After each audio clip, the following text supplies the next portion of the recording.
오늘 하나님의 공급하심을 기대하라라는 제목으로 말씀 증거합니다.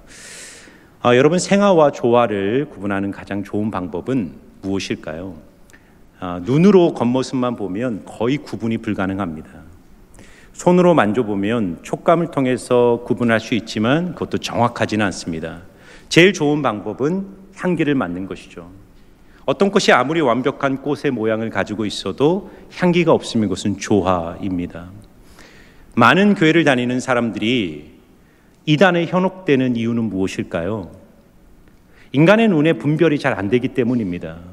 왜냐하면 우리가 지난주에 보았던 것처럼 예수님이 부르시고 권능을 주실 때 귀신을 쫓아내고 병든 자를 고치는 기적을 행하시는 권능을 주신다고 말씀을 드렸는데, 참 아이러니하게도 이런 주님의 권능이 기존 교회보다 이단이라든가 사이비와 같은 단체에서 훨씬 많이 드러나고 있기 때문에 많은 사람들이 현혹이 되는 것입니다.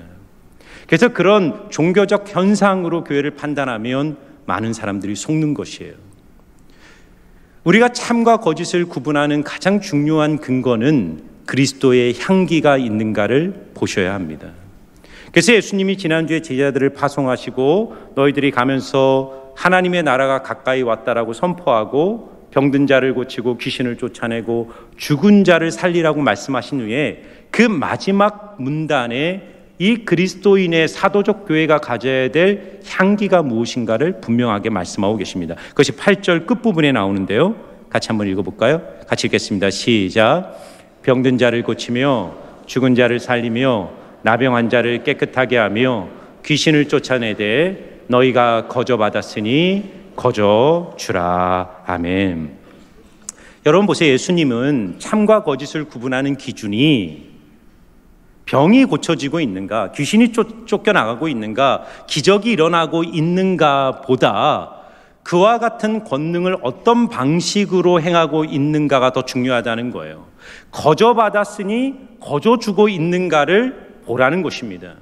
여러분, 대부분 이단의 사이비나 이단 교주들이 거저받았으니 거저주는 방식으로 기적과 이적을 행합니까? 자신들이 갖고 있는 권능과 기적을 통해 사람들로부터 이득을 취득하고 자신의 영광과 자랑의 도구로 사용하는 것을 보게 됩니다. 그러나 참된 사도적 교회, 참된 주님의 부르심을 받고 주님의 권능을 받고 세상에 파송을 받는 교회의 가장 중요한 향기는 그가 은혜로 받았기에 그것을 은혜로 나누는 삶을 살아내는 것입니다. 여러분, 누가 복음에 반응합니까?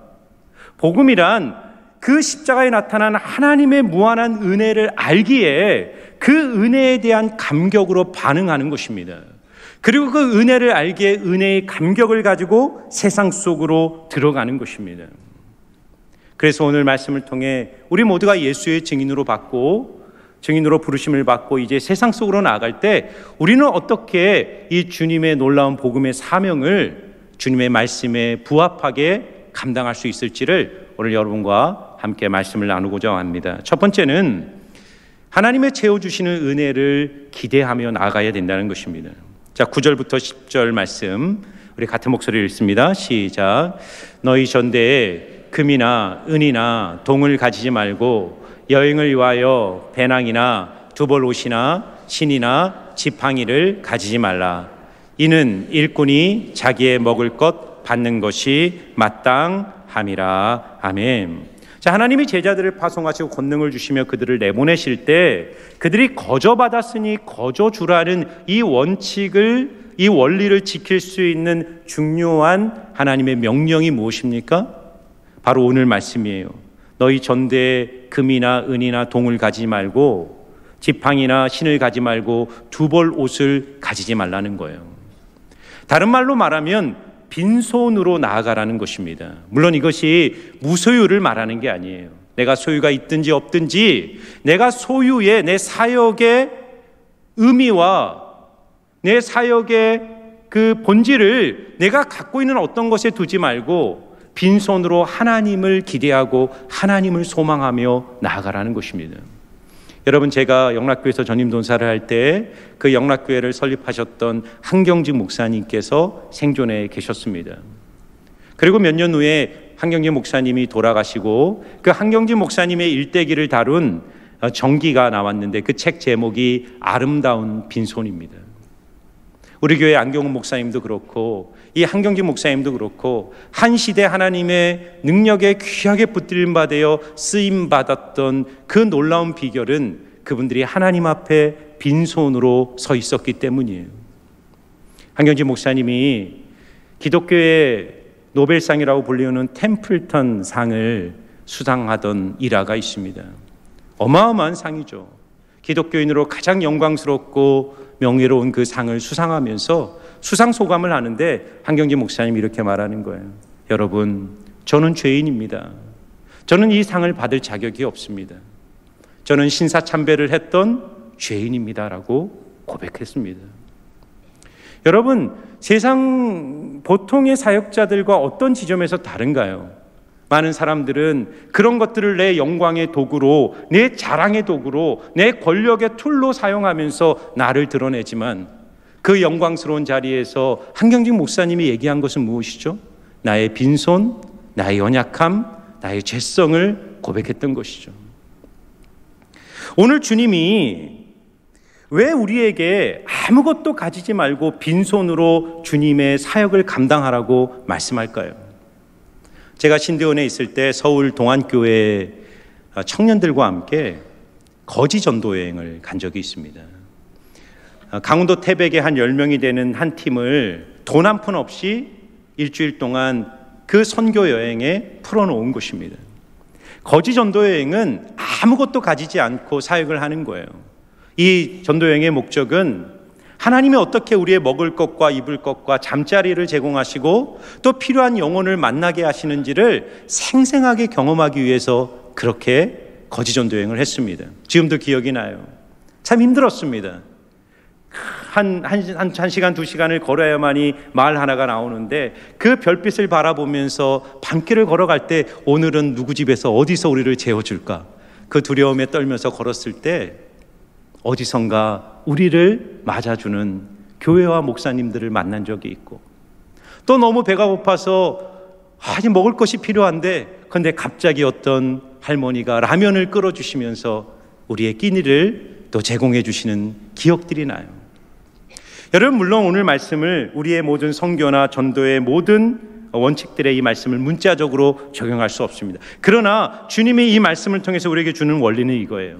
내 손에 잡고 있는 우상을 내려놓을 때, 그리고 하나님의 공급하심을 우리가 온전히 기대할 때 우리의 힘과 능력이 아니라 나를 통해 역사하시는 하나님의 능력이 나를 통해 흘러가게 될 것이라는 주님의 말씀입니다. 사도행전 3장 6절을 보면 베드로가 성전에 들어가다가 날 때부터 안진뱅이 된 성전 미문에 앉은 한 남자가 구걸을 합니다. 그때 베드로가 했던 말이 사도행전 3장 6절이에요. 우리 다 같이 한번 읽어볼까요? 베드로가 이르되 은과 금은 내게 없거니와 내게 있는 것을 내게 주노니 나사렛 예수 그리스도의 이름으로 일어나 걸어라. 아멘. 사랑하는 여러분, 오늘날 교회가 무력한 이유가 뭘까요? 우리 그리스도인들이 무력한 이유가 무엇일까? 나와 같은 목사가 더 힘있게, 더 능력있게 하나님의 복음을 증거하고 이 땅에 사단의 권세에 매여 있는 많은 영혼들을 죽기로 인도하지 못하는 이유는 무엇일까? 이 말씀을 묵상하면서 주님이 제게 주신 마음이 있어요. 베드로는 은과 금은 내게 없거니와 내게 있는 것으로 내게 주노니 나사렛 예수의 이름으로 일어나 걸으라고 말했지만 오늘의 시대의 많은 교회와 그리스도인들과 사역자들은 은과 금으로 사역하려고 하는 거예요. 하나님이 내게 주신 지식, 내게 주신 경험, 내 실력, 내 손에 붙들고 있는 어떤 것을 의지하여 나갈 때 이것을 통해 주의 일을 하려고 하기 때문에 주의 능력과 권능이 제한되고 있는 것입니다. 그러나 우리가 주님이 우리에게 주신 것, 곧 나사렛 예수의 이름으로 나아갈 때 안진뱅이가 일어나고 하나님의 영광이 이 땅 가운데 충만하게 드러나게 되는 것입니다. 사랑하는 성도 여러분, 우리가 가진 것이 없기 때문에 주님의 일을 못하는 게 아니에요. 우리가 가진 것이 있기 때문에 그것으로 주님의 일을 하는 것이 아닙니다. 내가 가진 것이 아니라 주님이 내 안에 있고 주님이 내 안에 역사하심을 믿고 나갈 때 한없이 연약한 우리의 인생이지만 우리를 통해서 일하시는 하나님의 능력이 오늘도 우리 가운데 나타나게 될 줄 믿습니다. 저는 이번 미국 집회를 마치고 미국의 상국으로 돌아오는 비행기에서 어거스틴의 고백록이라는 책을 읽게 되었습니다. 이 어거스틴의 고백록을 읽으면서 그 대목 중에 어거스틴이 참 재미있는 글을 씁니다. 자신이 어린 시절에 친구들과 어울려서 배나무의 배를 훔쳐먹은 그 사건을 회상하면서 영적 성찰의 글을 쓰는데요. 그것이 제게 많은 도전을 주었습니다. 어거스틴은 생각했어요. 내가 왜 그 어린 시절에 친구들과 함께 어울려서 그 배를 훔쳤을까를 생각했습니다. 그러면서 어거스틴이 이렇게 말해요. 내가 그 배를 훔친 것은 배의 아름다움이나 배가 주는 달콤함 때문이 아니었다는 거예요. 왜냐하면 나에게는 내 집에는 또 다른 배도 있었고 나에게는 아름다운 것들이 많이 있었다는 거예요. 그리고 우리는 많은 배를 훔쳤지만 단지 한 모금만 배를 맛보았을 뿐 나머지 전부는 돼지에게 던져주었다는 거예요. 그러면 나는 왜 배를 훔쳤을까? 그러면서 어거스틴은 이렇게 기록하고 있습니다. 내 안에 느껴지는 유일한 달콤함은 내가 도둑질한 배를 먹음으로써 나의 범죄를 분명하게 확인한 것에서 온 희열이었습니다 라고 고백해요. 이게 무슨 말일까요? 나는 그 배 자체에 대한 탐욕과 욕망 때문에 배를 훔쳐먹었다기보다는 그 배를 따먹음으로써 어떤 범죄를 하는 희열을 느끼고 있는 내 자신을 발견했다는 거예요. 그러면서 어거스틴 뒤에 그 부분을 이렇게 설명합니다. 그것은 하나님만이 줄 수 있는 참된 만족과 행복을 하나님이 아닌 내 손에 있는 어떤 것을 통해 얻으려고 했던 교만이었습니다 라고 말해요. 그래서 어거스틴은요, 인간이 추구하는 모든 욕망의 동기들을 나열합니다. 왜 사람들이 권력에 탐닉하는가? 그것은 하나님만이 주실 수 있는 진짜 권위를 잃어버린 인간의 대체품이라는 거예요. 왜 인간이 성적 욕망에 탐닉하는가? 그것은 하나님과의 사귐, 하나님과의 친밀함이 줄 수 있는 그 아름다운 사랑의 감격을 잃어버린 인간이 성적 욕망을 통해 그것의 대체품을 찾는다는 거예요. 왜 사람이 소비하고 사치하는가? 하나님만이 줄 수 있는 진정한 부요함을 잃어버린 인간들이 이 세상의 것들을 통해 부요함과 만족을 누리려 한다라고 말하는 것입니다. 그러면서 어거스틴은요, 결론적으로 이렇게 이 회상 에피소드를 마무리합니다. 이렇게 영혼이 주님으로부터 돌아서서 오직 주님 안에서만 찾을 수 있는 때묻지 않는 순수한 것을 주님 밖에서 찾고자 할 때 그것은 간음을 저지르는 것이었습니다. 여러분, 제가 어거스틴 이야기를 하는 이유가 있어요. 오늘도 하나님 우리의 삶 속에 임재하시고 우리를 통해서 놀라운 일들을 행하기를 원하십니다. 믿으십니까? 그런데 우리는 우리 손에 붙들고 있는 것 때문에 그 하나님의 능력과 현종과 임재하심을 제한하고 있다는 것이죠. 제가 요즘 고민하는 것이다. 설교자로서 쭉 살면서 오랫동안 고민했던 지점이 하나 있습니다.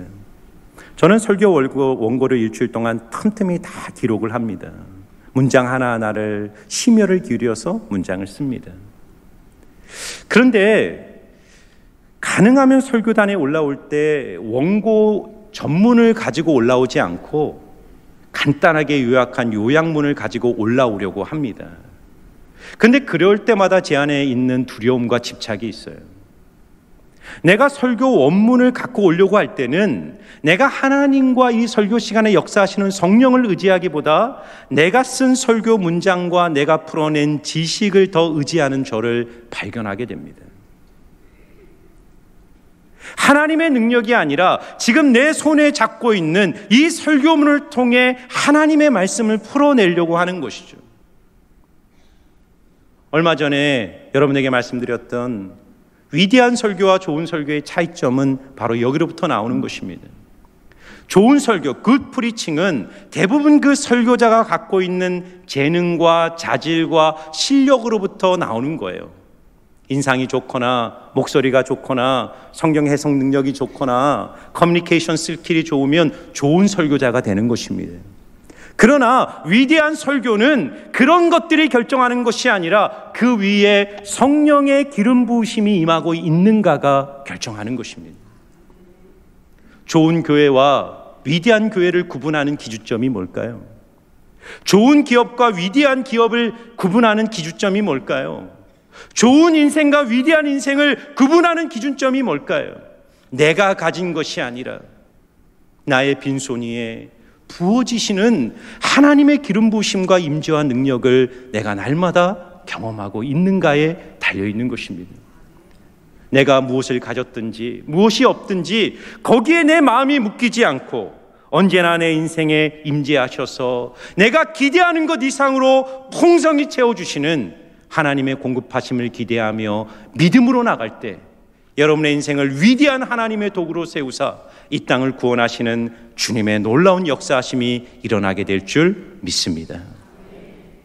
두 번째는요, 우리가 예수의 증언으로 나갈 때 하나님이 예비된 영혼을 만나게 하실 것을 기대하며 나가야 된다는 것입니다. 자, 오늘 11절 말씀인데요, 우리 한 목소리 한번 읽겠습니다. 시작.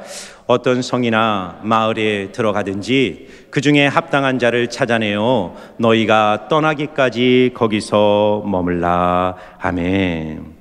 여러분, 이 지금 마태복음 10장에 예수님의 제자들을 파송하시면서 주시는 말씀은 매우 특수한 상황 속에서 특수한 의미로 주신 말씀이에요. 그래서 이걸 보편적으로 다 적용할 수는 없습니다. 그러나 지금 주님의 이 말씀을 오늘 우리의 상황 속에 어떻게 적용할 수 있을까요? 너희가 어떤 성이나 도시에 전도나 선교하러 갔을 때 그 중에 합당한 자를 찾아 그 집에 들어가 떠나기까지 그 집에 머물러 있으라는 것입니다. 여러분, 어떤 선교단체, 특별히 이슬람권을 중심으로 하는 선교단체는 이 말씀을 문자 그대로 적용을 해요. 그래서 선교팀을 이슬람권에 파송할 때 호텔이나 어떤 안전한 장소에 숙소를 구하는 것이 아니라 돌아다니면서 정말 자기의 집을 열고 이 선교팀을 환영하는 그 합당한 사람을 찾아 그 집에 들어가 그곳에서 복음을 전하는 사역들을 합니다.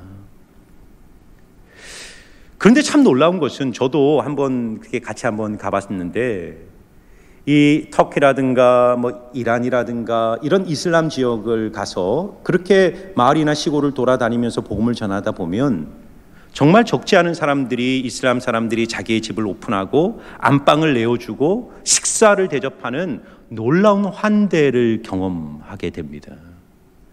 그런데 그것은 하나님의 역사심도 있겠지만 사실은 이슬람 문화입니다. 이슬람의 문화 속에 나그네와 손님을 대접하는 것은 이슬람 사람들이 반드시 지켜야 되는 종교적 의무예요. 왜냐하면 그들은 어떤 믿음이 있냐면 손님과 나그네는 하나님이 보내신 천사라는 믿음이 있기 때문이에요. 그런데 여러분, 이 말씀을 오늘 한국이나 미국과 같은 현대화된 후기 기독교 사회에 어떻게 적용하겠습니까? 우리가 다니면서 아무 집이나 들어가서 나를 재워주세요, 먹을 걸 주세요, 내가 이곳에 복음을 전하겠습니다 하면 그렇게 집을 열어줄 사람들이 있을까요? 여러분, 이 말씀의 의미는 무엇일까요? 저는 이 말씀을 묵상하면서 합당한 자란 누굴까? 오늘 우리의 선교 상황과 전도 상황에서 합당한 자를 찾는다는 건 뭘까를 생각해 봤어요. 그러면서 이제 하나님이 제안해 주신 말씀이 마태복음 13장의 밭에 감추인 보화의 비유였습니다. 여러분, 밭에 감추인 보화가 무엇인가요? 어떤 사람이 밭에 어느 날 보화가 있음을 발견하고 기뻐하여 돌아가서 자기의 모든 재산을 팔아 그 밭을 샀다는 비유입니다. 이것이 하나님의 나라가 이와 같다는 거예요. 저도 오랜 세월 동안, 그리고 그 비유가 틀린 것은 아닙니다. 이 비유를 어떻게 해석하냐면 밭에 감추인 보화는 복음, 하나님, 진리, 예수님, 이게 보화죠. 어떤 사람이 그 예수님, 그 복음을 발견하면 자기의 전부를 투자하고 대가를 지불하여 어떻게든 그 복음을 취하고 예수님을 마음에 영접하라는 말씀으로 그렇게 해석하고 전하고 받았습니다. 그런데 이 말씀을 묵상하면서 주님이 제게 주신 마음이 있었어요. 보화는 하나님이 아니라 내 영혼이라는 생각이 들었어요. 내 영혼. 어느 날 하나님이 잃어버린 내 영혼을 발견하시고 자기의 전부를 팔으신 거예요. 뭐죠? 하나밖에 없는 독생자 예수 그리스도를 우리를 위하여 내어주셔서 우리를 구원하시고 우리를 핏값으로 사셔서 하나님의 자녀로 삼아주신 것입니다. 여러분과 저는 그렇게 하나님의 대가 지불을 통해, 주님의 찾으심을 통해 하나님의 자녀로 이 자리에 모여 있는 거예요. 그렇기 때문에 그렇게 구원받은 우리가 해야 될 가장 중요한 인생의 사명은 무엇일까요? 주님처럼 잃어버린 보화와 같은 그 영혼들을 찾아 우리도 모든 것을 쏟아 그 영혼들을 찾도록 주님이 우리를 세상에 보내고 계시는 거예요. 그런데 그 합당한 영혼을 어떻게 찾느냐는 거예요. 저는 그러면서 사도행전 16장에 나오는 사도 바울이 2차 전도 여행 때 만났던 빌립보의 루디아가 생각이 났어요. 자, 루디아가 어떻게 복음을 듣고 오늘 이 마태복음 10장의 말씀이 이 바울의 전도 속에 적용되고 있는가를 보시기 바랍니다. 자, 사도행전 16장 13절부터 15절인데요. 제가 한번 읽을 테니까 천천히 뜻을 생각하면 따라오시기 바랍니다. 안식일에 우리가 기도할 곳이 있을까요? 문 밖 강가에 나가 거기 앉아서 모인 여자들에게 말하는데, 두아드라 시에 있는 자색 옷감 장사로서 하나님을 섬기는 루디아라 하는 한 여자가 말을 듣고 있을 때 주께서 그 마음을 열어 바울의 말을 따르게 하는지라. 그와 그 집이 다 세례를 받고 우리에게 청하여 이르되, 만일 나를 주 믿는 자로 알거든 내 집에 들어와 유하라 하고 강권하여 머물게 하니라. 아멘. 여러분, 많은 여인들이 바울을 통해서 복음을 듣고 있었어요. 바울은 빌립보에 가서 복음을 전할 때 강가에 갔더니 많은 여인들이 있었어요. 그리고 그들에게 복음을 전했습니다. 수십 명의 여인들이 바울의 메시지를 듣는데 그 메시지에 합당한 여인은 오직 루디아 한 명밖에 없었어요. 그 루디아를 찾은 것입니다. 근데 바울이 찾은 것일까요? 오늘 성경을 보니까 이렇게 말합니다. 바울이 전하는 복음을 듣고 있을 때 하나님께서 루디아의 마음을 열어주셔서 그 복음을 듣게 하시고 예수를 영접하여 하나님의 자녀가 되게 하는 은혜를 허락하시는 것입니다. 오늘 많은 사람들이 이 자리에서 설교를 듣고 있지만 하나님의 음성이 다 들리는 것은 아니에요. 하나님께서 그 마음을 열어주실 때, 성령이 그 마음에 감동을 주실 때 하나님의 메시지가 자위의 날성검처럼 우리의 영혼을 찔러 쪼개며 우리 안에 하나님의 생명과 능력으로 나타나게 되는 것입니다. 그렇다면 왜 루디아만 들렸을까요? 왜 루디아에만 합당한 자였을까요? 하나님이 루디아를 예정하시고 선택하셨기 때문입니다. 많은 분들이요, 예정론을 말하면 어떤 질문을 하냐면 이런 질문을 합니다. 목사님, 하나님이 창세전에 구원받을 자를 다 예정하셨다면 전도할 필요는 없겠네요. 내가 전도하지 않아도 어차피 하나님이 예정하셨으니 구원받을 사람은 다 구원받을 것이고, 그러면 우리가 굳이 전도할 필요가 있을까요? 실제로 19세기 미국의 어떤 개신교 교단은 선교사를 파송하니, 이 교단은 칼빈주의를 철저하게 믿는 기독교 교단이었어요. 그들은 하나님이 아시아나 아프리카나 구원받으실 사람을 예정했다면 우리가 굳이 선교사를 파송할 이유가 있는가? 그러나 여러분, 그렇지가 않습니다. 여러분, 저는 칼빈주의자입니다. 저는 예정을 믿어요. 그러나 예정은 누가 선택받았느냐, 누가 선택받지 않았느냐를 따지기 위해서 만들어진 신학 이론이 아닙니다.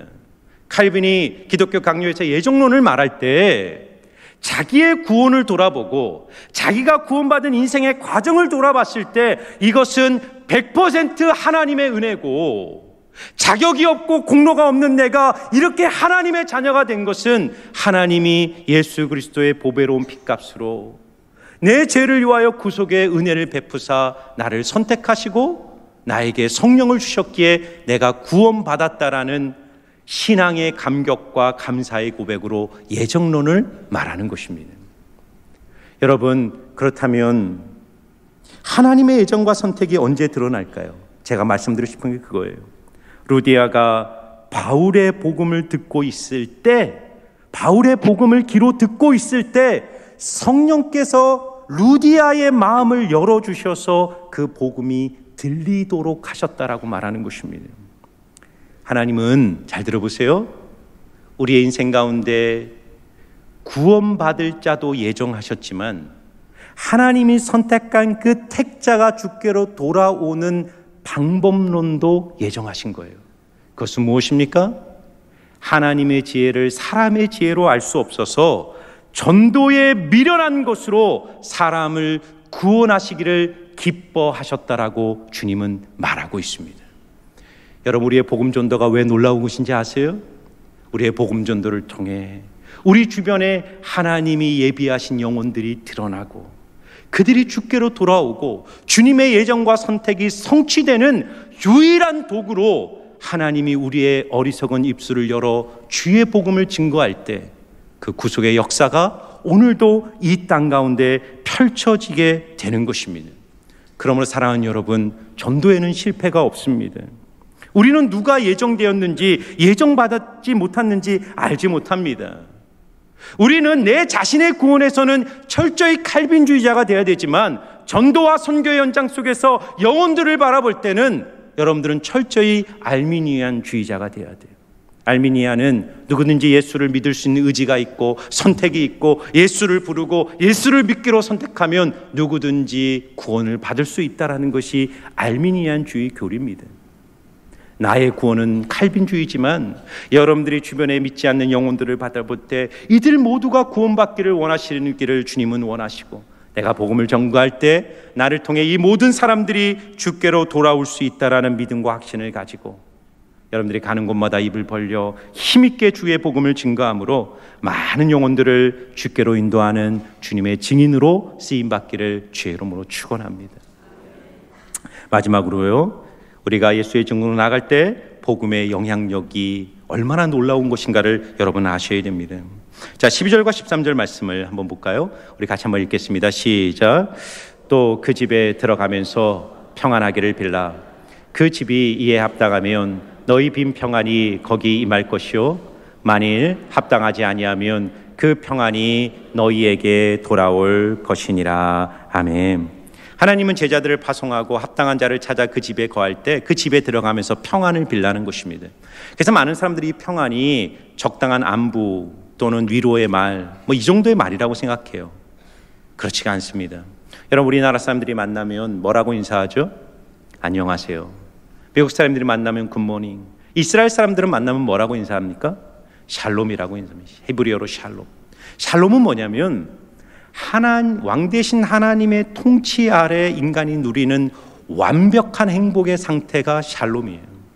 지금 너희가 그 집에 들어가면서 평안을 빌라고 할 때는 이 샬롬의 복음을 선포하라는 것입니다.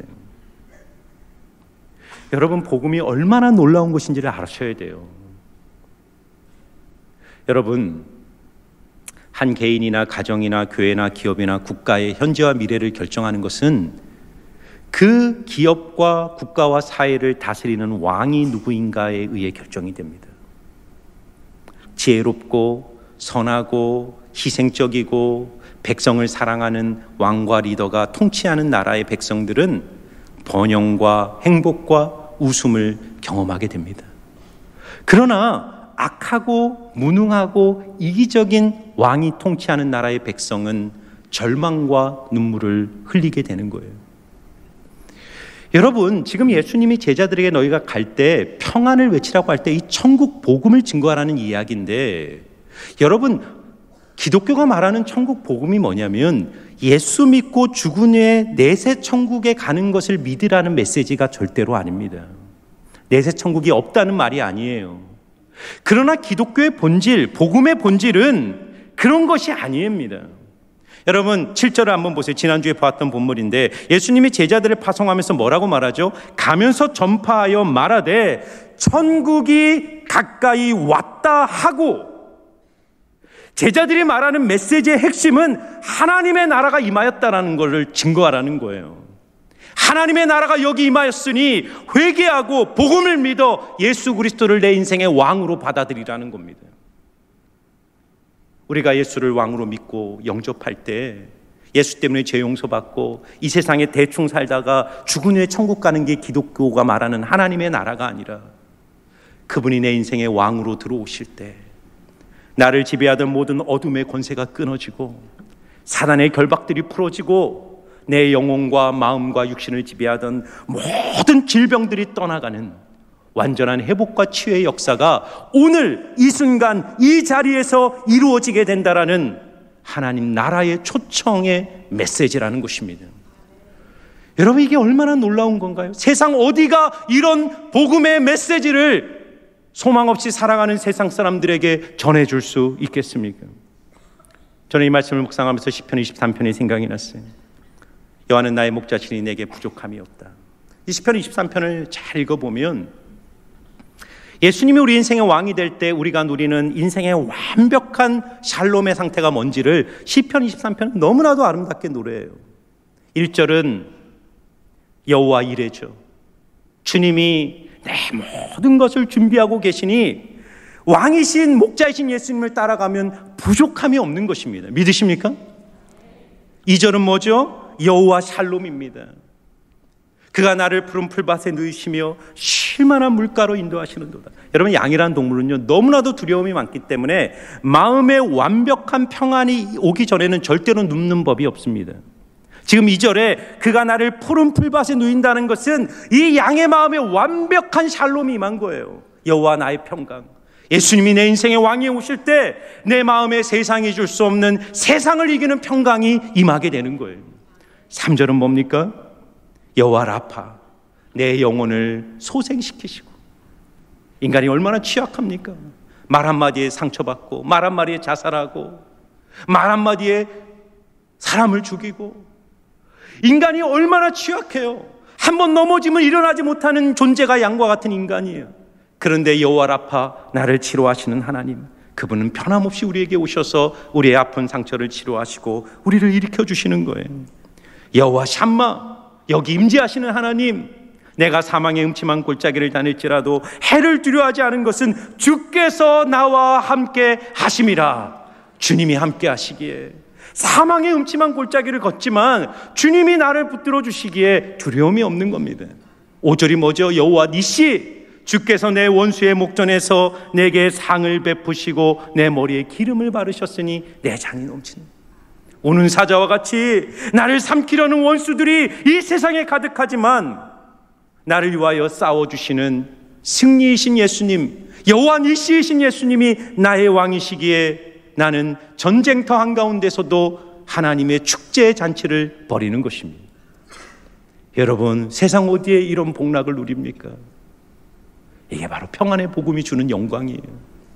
여러분이 그 영광을 알고 그 복음을 알기에 여기 와서 예배하고 하나님의 자녀로 영광을 누리는 것 아닙니까? 그런데 왜 주님이 많고 많은 사람들 중에 우리를 먼저 이 자리에 부르셨습니까? 내가 그 평안을 누리고 있기에, 그 평안을 누리지 못하고 살아가는 어둠과 절망 속에서 살아가는 수많은 영혼들을 주께로 인도하라고 주님이 우리를 먼저 불러주신 거예요. 그래서 오늘 예수님은 결론에서 이 복음의 시급성이 얼마나 놀라운 것인가를 14절 15절에 이렇게 말합니다. 자, 14절 15절입니다. 자, 같이 한번 읽어볼까요? 마태복음 10장 14절 15절 같이 읽습니다. 시작. 누구든지 너희를 영접하지도 아니하고 너희 말을 듣지도 아니하거든 그 집이나 성에 나가 너희 발에 먼지를 떨어버리라. 내가 진실로 너희에게 이르노니 심판날에 소돔과 고모라 땅이 그 성보다 견디기 쉬우리라. 여러분 보세요. 복음은 복음 앞에 중립지대는 없어요. 복음이 선포되면, 평안의 복음이 선포되면 그 평안의 복음을 받아 회개하고 예수 앞에 나와 굴복하고 하나님의 왕되심 앞에 엎드려서 그 하나님의 천국 복음을 누리는 하나님의 백성이 되든지, 아니면 그 복음을 듣기를 거절하고 예수 영접하기를 거절하면 주님이 주시는 경고가 무엇입니까? 심판날에 소돔과 고모라 성이 그 예수를 거절한 사람들에게 임하는 심판보다 훨씬 더 강력한 심판이 그 거절한 사람들의 삶에 임하게 될 거라는 주님의 경고의 메시지입니다. 여러분, 세상에 가장 큰 거짓말이 뭔지 아세요? 죽으면 다 끝나. 죽으면 끝이야. 이게 사람들이 믿는 제일 거대한 거짓말이에요.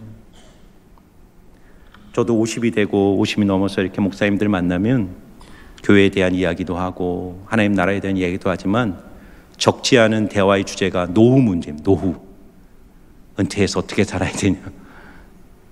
그런데 여러분, 노후가 중요합니까? 노후가 사후보다 중요합니까? 잠깐 지나갈 이 노후는 주님이 우리 인생을 책임져 주실 거예요. 그러나 여러분은 죽은 후에 우리 앞에 기다리고 있는 영원한 운명을 받을 준비를 하고 계십니까? 오늘 여러분의 귀에 복음의 평안의 복음이 들려질 때 예수 그리스도를 여러분의 인생의 왕으로 구주로 믿고 받아들임으로 말미암아 오늘 여러분의 삶에 임하는 하나님의 놀라운 은혜와 은총과 다스림을 받는 복된 인생들 되시기를 주의 이름으로 축원합니다. 사랑하는 여러분, 우리가 예수의 증인으로 부름을 받았습니다. 우리의 입술이 어눌하죠. 우리가 가진 것이 없죠. 그러나 우리가 빈손으로 주님 앞에 서지만 순간순간 부어주실 하나님의 은혜를 기대하면 우리의 연약한 입술을 통해 주님의 강하심과 주님의 위대하심이 드러나게 될 줄 믿습니다. 여러분 주변에 여러분의 복음을 기다리는 합당한 영혼들이 있어요. 내가 복음을 전하지 않으면 그 영혼이 구원받을 길이 없습니다. 믿지 않는 남편, 믿지 않는 아내, 자녀들 복음을 전하셔야 돼요. 내가 복음을 전할 때 성령께서 그 마음을 열어주셔서 예수를 알게 하시고 예수를 인생의 구주로 받아들여 거듭나는 은혜가 임하게 해달라고 주님을 의지하며 나가 담대하게 복음을 전하고 하나님이 내게 주신 이 영원한 천국 복음의 중대함과 무거움을 알고 예수 증인의 사명을 힘있게 감당하는 여러분들 되시기를 주의 이름으로 축원합니다. 우리 같이 한번 하나님께 간절히 좀 기도했으면 좋겠어요. 하나님, 오늘 주신 말씀 정말 나는 가진 것 없고 빈손이지만 그 빈손 위에 부어주시는 하나님의 능력으로 나를 무장시키셔서 하나님 주변에 소망 없이 절망 속에서 어두움에 묶여 사는 영혼들에게 담대하게 주의 복음을 증거하고 내가 가는 곳마다 밟는 땅마다 하나님의 생명의 역사가 일어나게 해달라고. 지금 여러분의 마음속에 주님이 떠오르게 하시는 영혼들이 있다면 그 영혼을 주님의 손에 올려드리며 주여 이 영혼을 구원하여 주시고 복음이 들리게 하시고 하나님 앞에 나오게 해달라고 우리 주여 한번 부르시고 오늘 주신 말씀 붙들고 간절히 기도하며 나아가겠습니다. 주여 하나님 아버지의 시간 주님 앞에 우리를 불러주시고 하나님 예배하게 하시니 감사를 드립니다. 주여 우리를 주의 영으로 충만하게 하시고 성령으로 충만하게 하사 예수의 복음이 믿게 증거하고 주여 이 땅에 잃어버린 영혼들 소망 없이 살아가는 많은 영혼들에게 주의 복음을 우리도 담대히 나가 전할 수 있도록 인도하여 주시옵소서. 주여 빈손으로 나가는 영혼들마다 하나님 우리의 빈손을 채우시는 하나님의 크신 은혜가 있음을 알기에 주여 주님이 성령을 무장시켜 주실 때 하나님 합당한 영혼을 만나게 하는 줄 믿고 주여 예비된 영혼이 있음을 믿고 주여 우리가 만날 때마다 입을 열어 예수 믿으라고 전하는 그런 하나님의 사람들 되게 하여 주옵소서. 예수를 왕으로 모실 때 예수가 우리의 왕이 되실 때 주여 주님의 나라가 우리에 임합니다. 주님이 우리의 목자가 되실 때 우리의 삶에 천국이 임합니다. 하나님 그렇습니다. 하나님 주님이 우리의 왕이십니다. 주여 이 시간 오셔서 예수를 왕으로 모시게 하시고 주님을 왕으로 믿게 하시고 그래서 하나님 세상이 줄 수 없는 하늘의 평강 기쁨 위로 능력 하나님 그 주의 나라를 오늘 이 자리 이 대하에서 우리가 누리게 하여 주시옵소서. 살아계신 하나님 오늘 이 자리 이 순간 이때 우리 마음에 임하는 하나님의 나라 하나님의 평안을 우리가 충만히 누리기를 간절히 소망합니다. 세상은 내가 왕이고 내가 주고 내게 무릎 꿇으라고 소리치는 수많은 거짓된 권세들과 어둠이 있지만 우리는 고백합니다. 예수님만이 우리의 왕이십니다.